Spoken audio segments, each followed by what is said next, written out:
So in this video, you'll learn how to change the language on Bluesky. So I'll be using Bluesky on my Android phone, but these instructions should apply to any other device that you're using, whether it's an iPhone or a tablet or even a computer.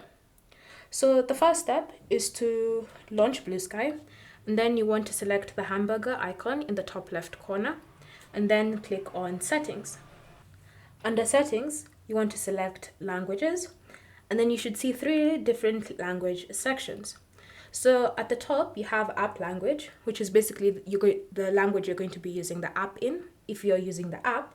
So to change it, you can just tap on this drop-down arrow and scroll through the list and select your preferred language. You also have this primary language, which is the language that your feed will be translated to. So it's set to English. To change it, tap on this drop-down arrow, then again scroll through the list and select your preferred language. Then you also have content languages. So this is just basically content can appear in different languages based on the people who've posted it.